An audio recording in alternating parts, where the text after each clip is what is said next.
Hey there everyone, Redneck Brian here.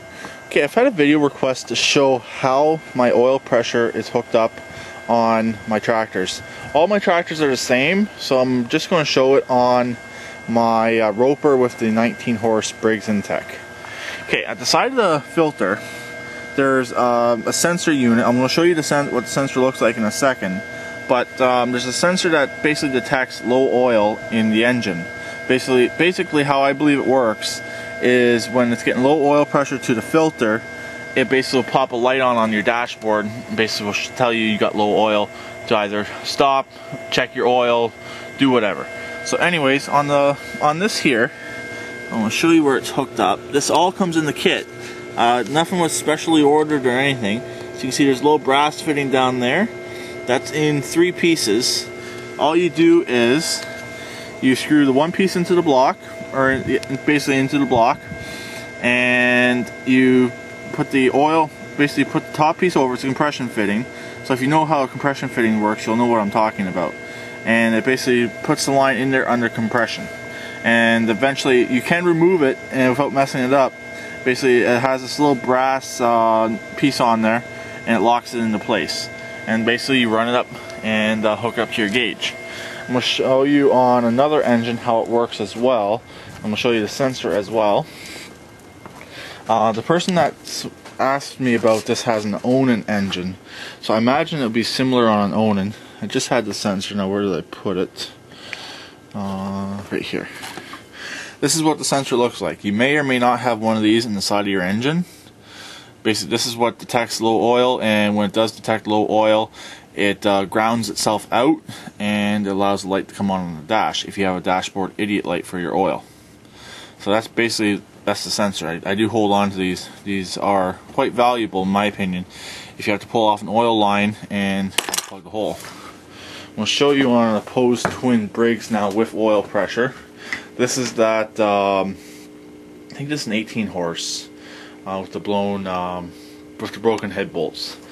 Another way you can tell for oil pressure, you'll have that little piece right there on the bottom of the engine. Most engines will be flat, but if you have that little basically opening right there, what's in there is the oil pump. So on this engine here, as you can see, there's a plug right there and the sensor. So on this one here, whenever I got this engine, it had 2 plugs in it. So I pulled the one plug out so I could put that sensor in there because I needed the plug for something else. And I was also figuring out which one was the high pressure oil side, because one's low pressure, one's high pressure on these opposed twins. Yours may or may not be the same, but the only thing I remember, you can only hook up oil pressure is if you have the little oil pump and if you have pressure lubrication. So hopefully that helps you out.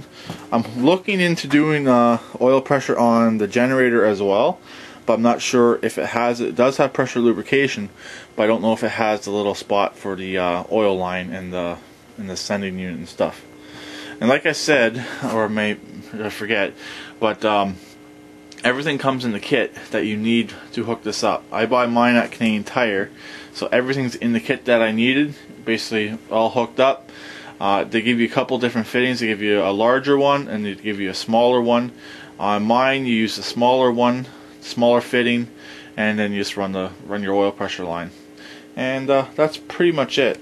I thought I had another sensor, or sorry, another fitting around here, but I don't seem to be able to find it. I found the line.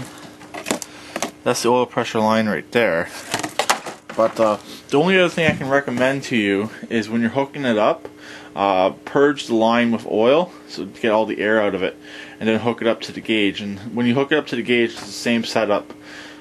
It's pretty much idiot proof. Basically you push the line in, and then you there's a little moret on there, and that pinches down over the line when you screw on the top brass piece basically. It's hard to explain whenever I can't find the stuff I need, but yeah, it's pretty much a very simple job and anyone can do it. The hardest part is if you have this little sensor. Hardest part is sometimes pulling that sensor out or pulling the plug out of the block.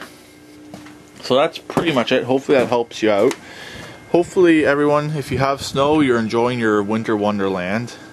I am to a point. Nothing's running, right now. I got that on charge, as you can see in here, and that one there, like you know, it was running the other day. But other than that, I don't really need them. Not enough snow really to plow or to blow. But yeah, it's cold. It really is mainly the wind chill that's the worst out here. But if it wasn't for the wind, if we didn't have the wind chill, it'd actually be kind of enjoyable. So I'll talk to everyone later. Please keep it redneck like always, and like I said, hopefully you're enjoying your winter wonderland.